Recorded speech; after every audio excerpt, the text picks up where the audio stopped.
Hello dear children. आज हम लोग निबंध लेखन के बारे में पढ़ेंगे। तो आइए पहले देख लेते हैं निबंध की परिभाषा। निबंध शब्द नि तथा बंध इन दो शब्दों से बना है। इसका अर्थ होता है पूर्ण रूप से गठित, अर्थात पूर्ण रूप से बंधा हुआ।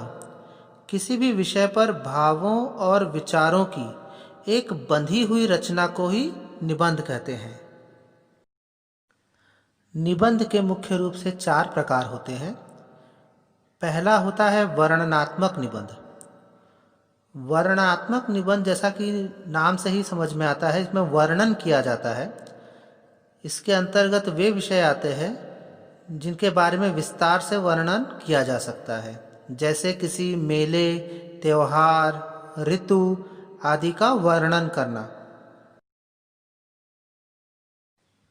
दूसरा होता है विवरणात्मक निबंध। इसके अंतर्गत ऐसे विषय आते हैं जिनमें विषय का विवरण दिया जाता है, जैसे किसी विशेष स्थानों, स्मारकों, घटनाओं, यात्राओं का विवरण प्रस्तुत करना। तीसरा होता है भावनात्मक निबंध।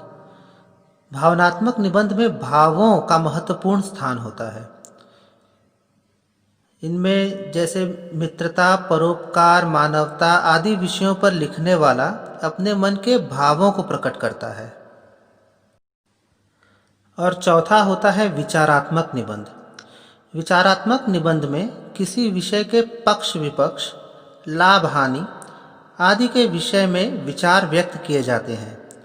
यह निबंध देश तथा समाज की समस्याओं से जुड़े होते हैं। इसके अंतर्गत आने वाले विषय हो सकते हैं जैसे विद्यार्थी और अनुशासन, आतंकवाद, प्रदूषण की समस्या आदि।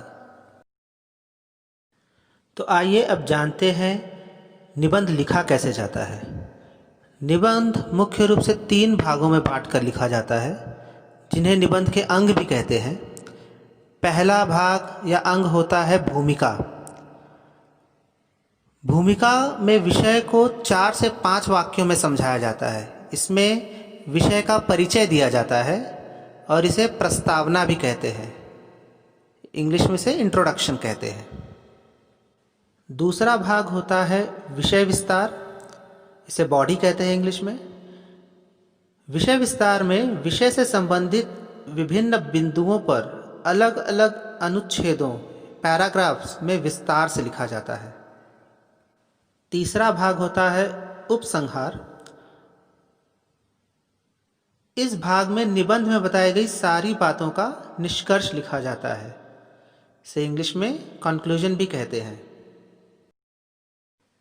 चलिए अब देख लेते हैं निबंध लिखते समय कौन कौन सी बातों पर ध्यान देना चाहिए। पहला है, निबंध लिखने से पहले निबंध के विषय को अच्छी तरह समझ लेना चाहिए।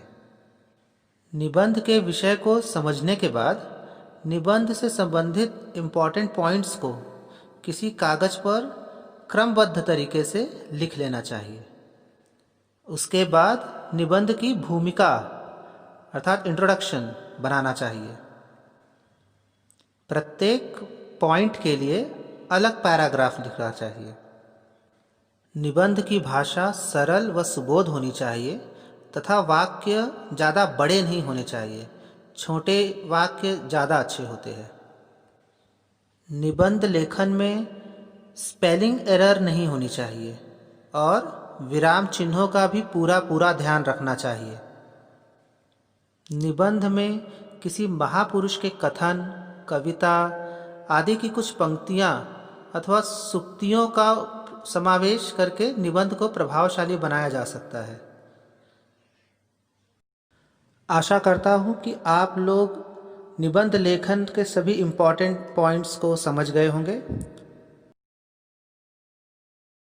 अब हम अपने निबंध लेखन के टॉपिक की शुरुआत करते हैं।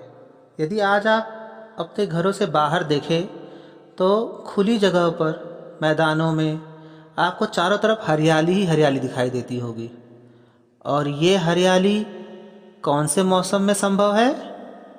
बिल्कुल सही, बरसात के मौसम में। तो हमारे निबंध लेखन का आज का जो टॉपिक है वो यही है, बरसात का मौसम।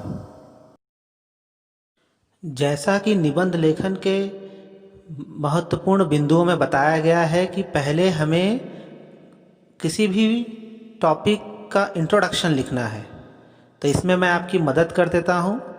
इंट्रोडक्शन मैं आपको देता हूँ, उसे आप लिखिए और उसके बाद निबंध आपको स्वयं लिखना है। उसकी मदद करने के लिए मैं आप लोगों को कुछ चित्र दे दूँगा, आप चित्र देख करके निबंध पूरा कर सकते हैं। चित्रों के अलावा भी आप बहुत सारी जानकारियाँ भी उसमें लिख सकते हैं।